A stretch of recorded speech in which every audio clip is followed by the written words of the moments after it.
Kisah bermula di salah satu salon pria bernama Ramki. Di tempat itulah si pemilik salon menjalankan bisnisnya dengan dibantu oleh seorang karyawan. Pria yang diketahui bernama Maharaja itu dikenal rajin dan selalu bisa memberikan hasil cukur yang memuaskan setiap pelanggannya. Tak mengherankan bila permintaan liburnya pun kerap ditolak oleh bosnya sendiri cuy. Namun tidak kali ini, Maharaja yang memelas akhirnya diberi libur 1 hari oleh bosnya itu. Keesokan harinya libur yang diberikan oleh si bos tak disia-siakan oleh Maharaja. Ia bersama istri dan seorang anaknya melalui hari mereka dengan berjalan-jalan sembari berbelanja di kota. Seperti yang dilakukannya saat ini, Maharaja yang begitu menyayangi anaknya berinisiatif untuk membelikan sebuah mainan di salah satu toko. Sementara istri dan anaknya menunggu di salah satu rumah tepat di seberang toko mainan tersebut. Namun tanpa diduga, kondisi seketika berubah menyusul datangnya sebuah truk yang melaju kencang dan oleng di jalan kota tersebut. Malang tak dapat ditolak, untung tak dapat diraih. Truk yang hilang kendali itu tiba-tiba menghantam rumah yang berada tepat di seberang toko mainan tadi. Sontak, insiden kecelakaan itu pun langsung membuat Maharaja syok bersama dengan para warga yang berdatangan untuk menolong istri dan putrinya. Singkat cerita, beberapa tahun pun berlalu. Terlihat seorang murid perempuan yang tengah mengikuti pelajaran olahraga bersama dengan teman-temannya. Gadis bernama Jyoti itu ternyata merupakan murid yang sangat unik. Meski kesulitan dalam mengikuti pelajaran di kelas, namun ia justru memiliki prestasi yang sangat menonjol di bidang olahraga. Kondisi itulah yang membuat Jyoti sering dihukum oleh guru mata pelajaran di sana. Namun tidak dengan guru Asipa, sosok guru yang cantik dan baik budi itu bahkan sangat perhatian kepada Jyoti. Dalam kesehariannya, Jyoti ternyata hidup hanya berdua saja dengan ayahnya yang tak lain dan tak bukan adalah Maharaja. Nah, dari sinilah terungkap bahwa saat insiden kecelakaan terjadi beberapa tahun yang lalu, secara ajaib Jyoti selamat setelah tubuhnya kejatuhan tong sampah yang sekaligus telah melindungi tubuh mungil itu dari insiden tersebut. Sejak saat itulah benda yang diberi nama Laksmi itu seketika dianggap menjadi benda keramat yang telah menyelamatkan nyawa Jyoti. Tak mengherankan bila Maharaja dan Jyoti pun selalu memberi perlakuan istimewa pada tong sampah tersebut. Mulai dari memandikannya setiap Jumat, mengoleskan abu suci, mendoakannya, serta menjadikan Laksmi sebagai anggota keluarga mereka bersanding dengan mendiang ibunya. Di hari lainnya, Maharaja yang selama ini selalu bersama dengan Jyoti akhirnya harus terpisah menyusul diadakannya pelatihan olahraga selama 1 minggu. Meski terasa berat, namun mau tak mau Maharajanya bisa pasrah melepas kepergian Jyoti sembari terus berharap agar putrinya itu bisa mendapatkan hasil yang terbaik dari pelatihan tersebut. Di luar dugaan, musibah pun terjadi. Maharaja yang melalui malam itu sendirian tiba-tiba kedatangan tamu tak diundang yang telah memporak-porandakan seisi rumahnya cuy. Entah apa yang telah terjadi di malam itu. Namun Maharaja kini kedapatan tengah terkapar di rumahnya tanpa ada yang menolongnya sekalipun. Keesokan harinya keributan terjadi di salah satu bengkel mobil yang ada di kota itu. Pelanggan bernama Karuna itu mengamuk usai kehilangan kacamatanya di mobil yang kebetulan sempat diservis di bengkel tersebut. Dengan penuh amarah, pria bertubuh gempal itu menghajar si pemilik bengkel dengan terus mengancamnya untuk segera menemukan kembali kacamata yang telah hilang. Tak lama berselang, muncul karyawan yang sebelumnya diketahui telah mengantar mobil milik Karuna ke bengkel tersebut. Sontak, pemilik bengkel pun langsung menuduh karyawan bernama Dana itu sebagai pencuri kacamata milik Karuna. Terlebih lagi karyawan tersebut juga sebelumnya diketahui sempat mendekam di penjara karena kasus pencurian. Alhasil kini gantian Dana lah yang menjadi sasaran amukan dari pria gempal tersebut.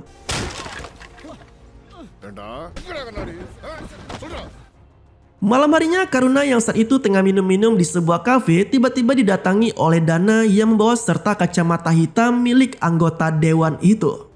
Namun kedatangannya kali ini bukanlah untuk mengembalikan kacamata tersebut cuy. Dana yang telah mengakui dirinya sebagai pencuri malah menghancurkan kacamata itu tepat di hadapan Karuna. Sontak keributan pun terjadi antara Dana dan Karuna. Dengan menaruh dendam atas perlakuan Karuna tadi siang, Dana menghajar anggota dewan itu dan semua teman-temannya tanpa ampun. Kembali ke Maharaja, ia yang masih trauma dengan perampokan yang menimpanya lalu mendatangi kantor polisi berniat untuk mengadukan musibah yang baru dialaminya itu. Dengan sangat detail, Maharaja menceritakan kronologi kejadian yang menimpanya malam itu.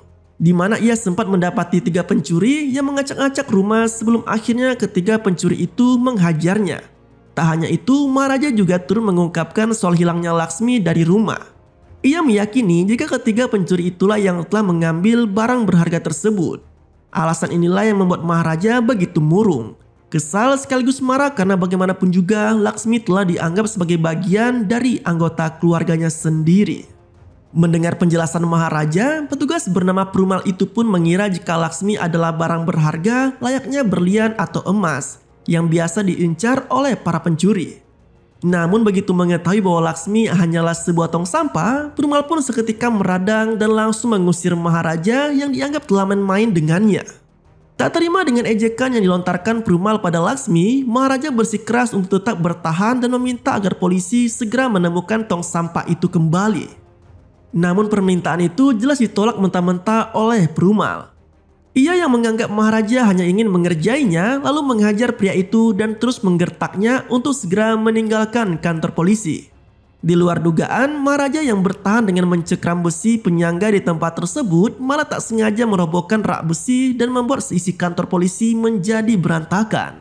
Sementara itu, reka adegan tengah dilakukan oleh polisi dan seorang pencuri. Di rumah konglomerat tersebut, tersangka pencurian menunjukkan aksi yang telah dilakukannya dalam mengasak sejumlah 680 gram emas murni di rumah tersebut. Regu polisi yang dipimpin oleh petugas Farada Rajan ternyata tidak hanya sekedar melakukan reka ulang adegan saja, tetapi juga turut mengembalikan emas yang telah dicuri pada pemiliknya. Namun siapa sangka cuy, di balik semua itu ternyata penukaran emas telah direncanakan sebelumnya oleh Farada. Ia rupanya telah bersekongkol dengan kawanan pencuri untuk membagi dua barang curian itu dan membuat replika untuk kemudian diserahkan kembali ke pelapor sebagai barang bukti. Usai menjalankan reka adegan dan mengembalikan barang bukti pada pemiliknya, kini Farada dibuat marah setelah mendapati kantornya yang telah porak-poranda oleh aksi Maharaja sebelumnya. Namun, seperti halnya polisi yang lain, Farada menjamu Maharaja dengan cukup baik dan meminta pria itu untuk menceritakan kronologi pencurian yang dialaminya. Tak jauh berbeda dengan Perumal, Farada yang mendengar tentang hilangnya tong sampah dari rumah Maharaja jelas merasa seperti dikerjai. Terlebih tong sampah yang hilang juga tak berisikan barang berharga sama sekali cuy. Tak cukup sampai di situ, kekesalan pun kian memuncak setelah mendengar pengakuan lainnya dari Maharaja tentang ciri-ciri si pencuri. Yang mana salah satu pencuri itu diakuinya memiliki benjolan layaknya telinga di bagian punggung. Mendengar pengakuan tersebut, sontak Farada pun menganggap seluruh pengakuan Maharaja hanyalah cerita karangannya saja. Alhasil ia bersama dengan semua anak buahnya langsung mengusir paksa Maharaja dari kantor mereka.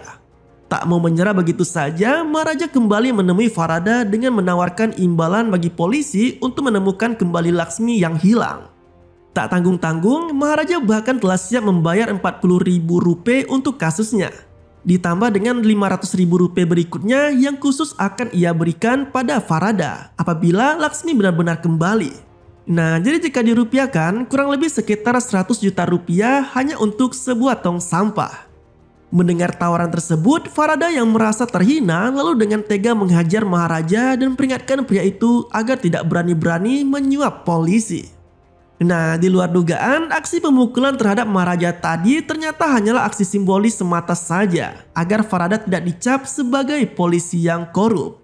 Karena faktanya saat ini Maharaja malah tengah bernegosiasi dengan anak buah polisi tadi. Mirisnya, bawahan Farada itu juga memperingatkan Maharaja agar tidak lagi-lagi menyuap polisi di hadapan umum. Ia pun menuturkan jika nantinya semua urusan uang hanya bisa dilakukan melalui dirinya saja, tanpa perlu langsung berhadapan dengan Farada. Sejak disetorkannya uang pelicin tadi, Farada dan anak buahnya langsung melakukan penelusuran di rumah Maharaja.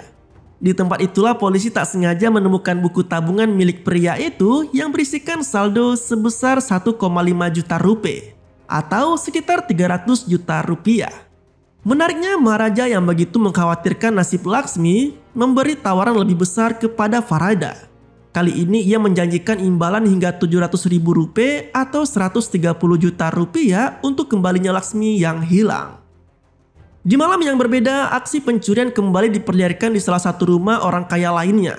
Kali ini yang menjadi sosok pencuri adalah Selvam dan anak buahnya yang bernama Sabari. Kedua pencuri itu dengan leluasa mengasak semua benda berharga dari rumah tersebut. Setelah pemilik rumah itu berhasil mereka sekap.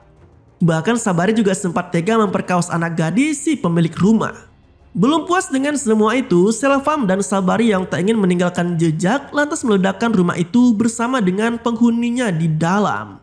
Dalam kesehariannya, Selvam menjalani perannya sebagai ayah sekaligus kepala rumah tangga yang baik bagi istri dan anaknya.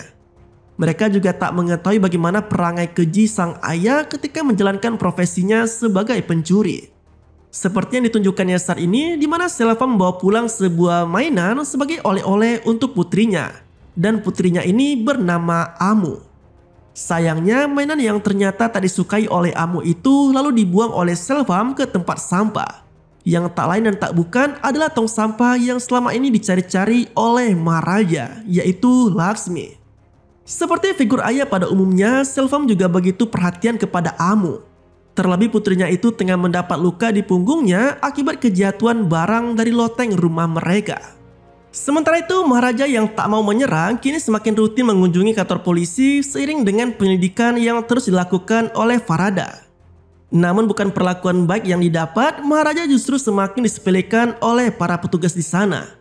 Mulai dari bersih-bersih, membelikan makanan dan minuman, hingga sejumlah pukulan pun kerap diterima oleh pria tersebut. Kendati demikian, Maharaja seakan tak pernah memperdulikannya. Karena yang ia pikirkan saat ini adalah cara untuk mendapatkan kembali Laksmi yang telah hilang. Menariknya, Maharaja juga diam-diam masih terus mencari sosok yang memiliki benjolan di punggung. Sebagaimana ciri-ciri dari salah satu perampok yang telah membawa kabur Laksmi dari rumahnya tempo lalu. Di sisi lain, pencarian pada tong sampah Laksmi masih terus dilakukan oleh anak buah Farada. Salah satu petugas yang bernama Kuzan bahkan sampai mendatangi toko gerabah hanya untuk mendapatkan stok tong sampah seperti yang dicari oleh Maharaja. Namun sayangnya model tong sampah versi lama itu jelas sudah tak lagi beredar di pasaran.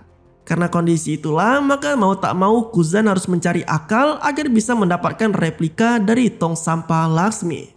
Di luar dugaan, Kuzan yang masih dibuat pusing dengan pencarian Laksmi malah tak sengaja bertemu dengan kenalan lamanya yang bernama Nalasivam.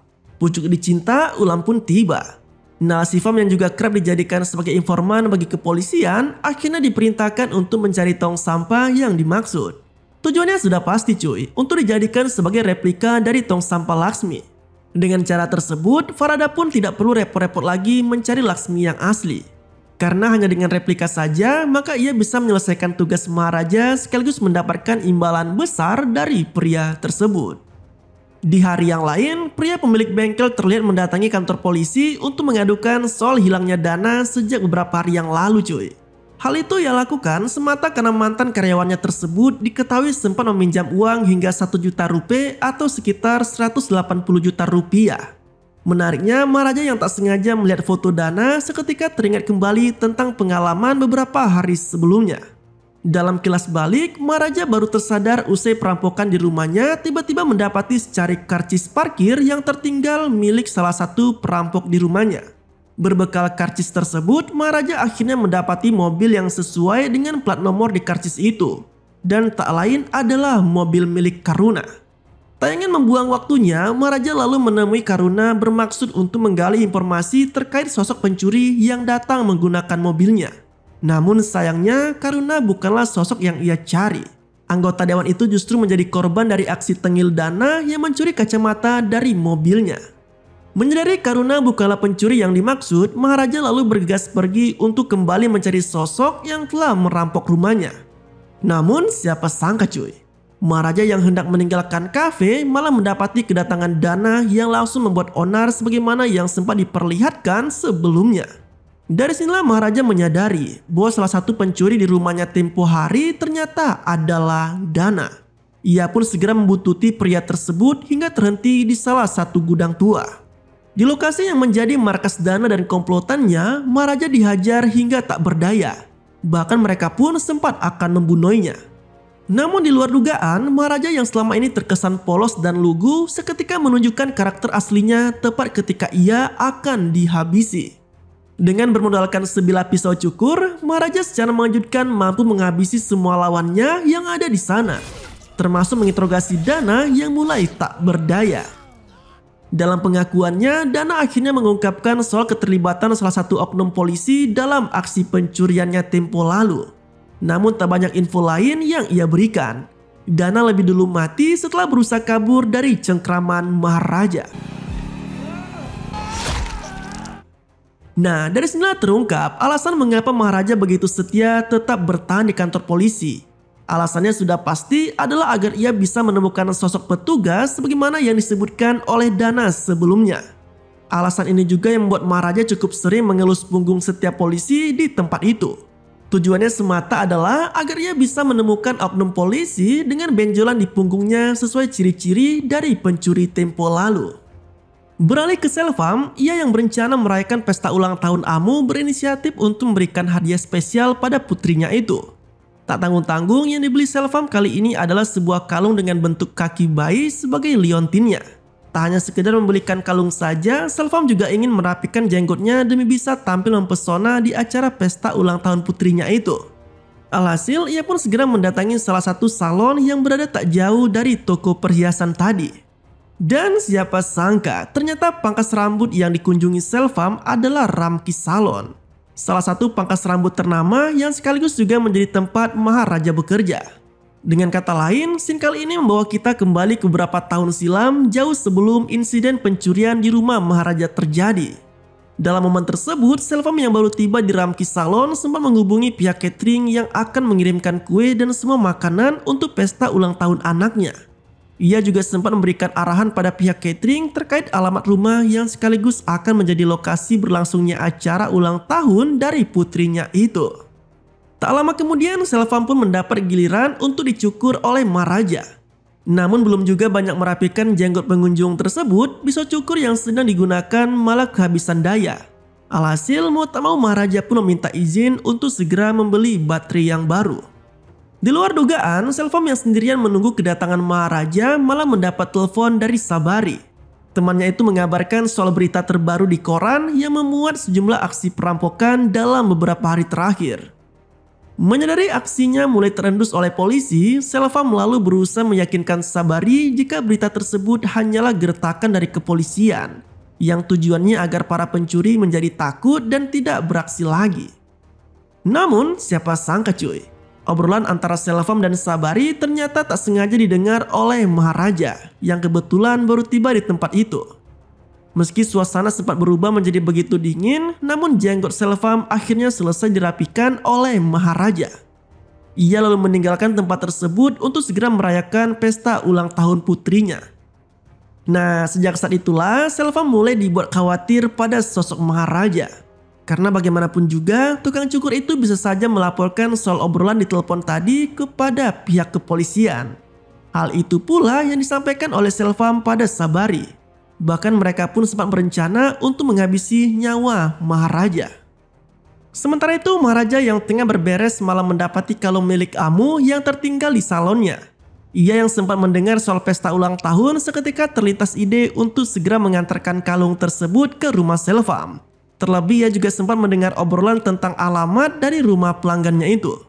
Tanpa pikir panjang, Maharaja pun segera mencari rumah Selvam dan berniat untuk mengembalikan kalung tersebut. Konyolnya, kedatangan Maharaja yang tak direncanakan itu malah berbarengan dengan kedatangan sejumlah polisi yang ingin menangkap Selvam dan Sabari. Alhasil, Selvam pun kini menganggap Maharaja sebagai biang keladi yang telah melaporkan dirinya ke polisi. Dalam aksi penangkapan itu, Sabari yang sempat berusaha melawan akhirnya harus meninggoy setelah ditembak matoy oleh polisi. Sementara Selvam sendiri kini tidak hanya menanggung malu di depan semua tamu di pestanya, melainkan ia juga mendapat sumpah serapah dari istrinya sendiri yang kecewa pada kelakuan bejat yang disembunyikan oleh suaminya selama ini. Kembali ke masa sekarang, tong sampai di pesan Kuzan dan Nala Shivam akhirnya selesai dibuat. Mereka pun lalu mengotori dan memberikan sentuhan lagi untuk membuatnya semakin mirip dengan tampilan Laksmi. Dalam menjalankan aksinya, Farada juga berusaha mencari orang yang mau berperan sebagai tersangka palsu dalam kasus pencurian di rumah Maharaja. Hal itu dilakukannya agar kasus segera selesai dan ia bisa mendapatkan bayaran besar dari tukang cukur tersebut. Namun sayangnya tak ada satupun kenalan kepala polisi itu yang mau menjadi tersangka palsu. Alhasil Nalasivam lah yang akan berpura-pura sebagai tersangka dalam kasus hilangnya Laksmi.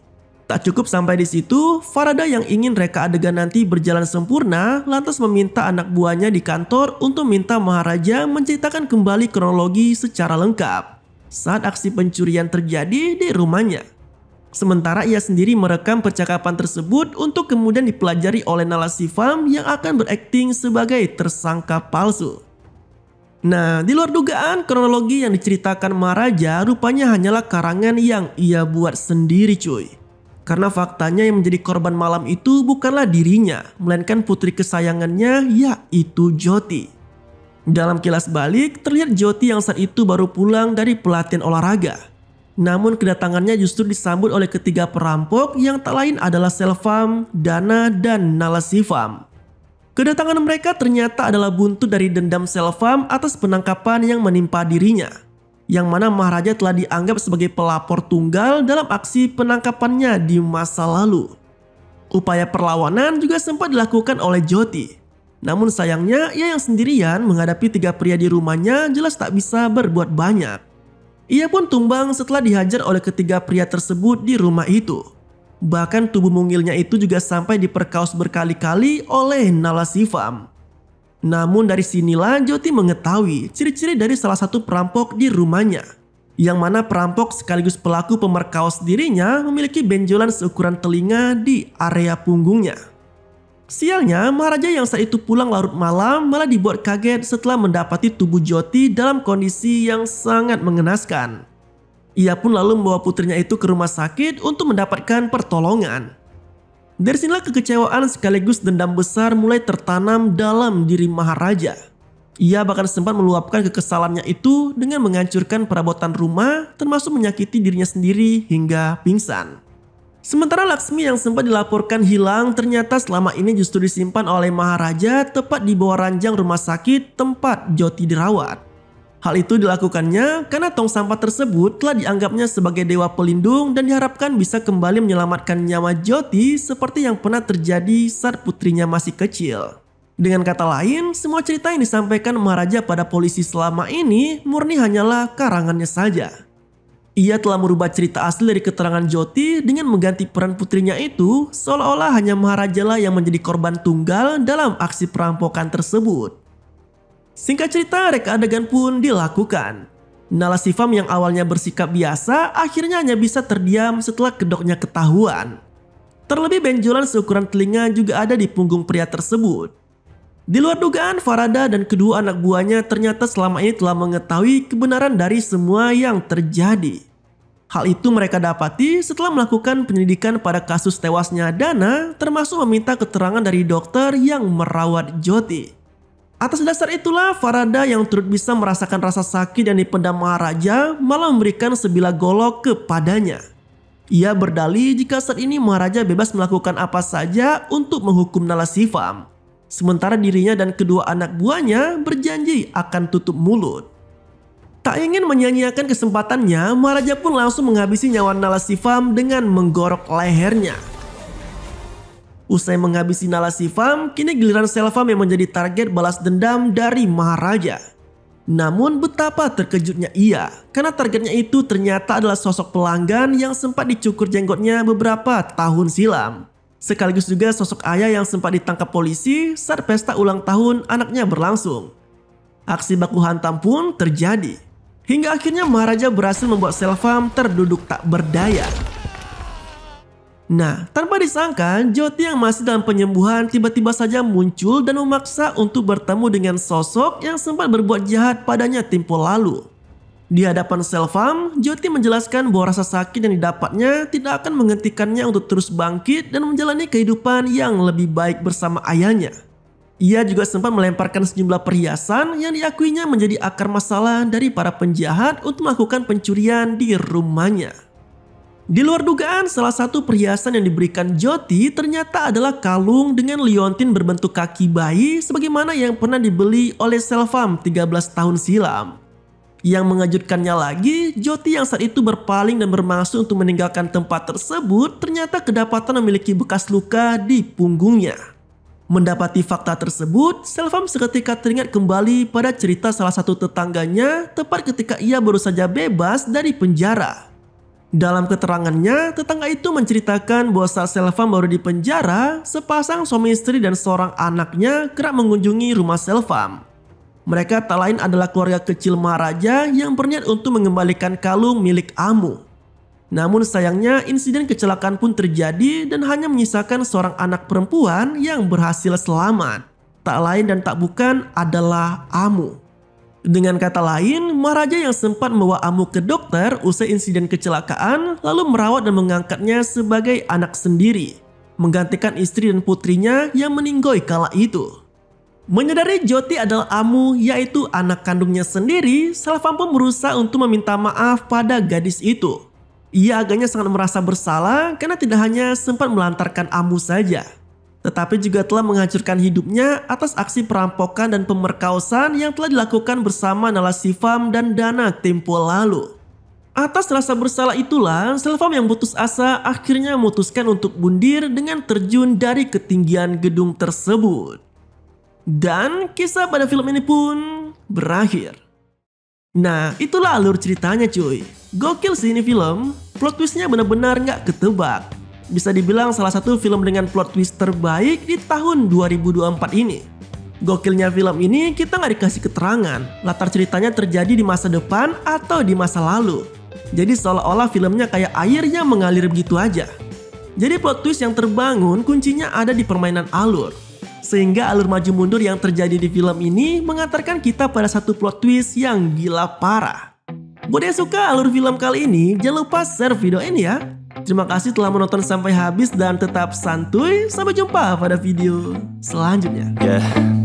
My hands steady, I feel ready, but my legs heavy, I don't get it. How come I haven't hit it already? Still working, I'm still learning, I'm still searching, finally earning something, finally turning something called a profit. If I hear you talking shit, don't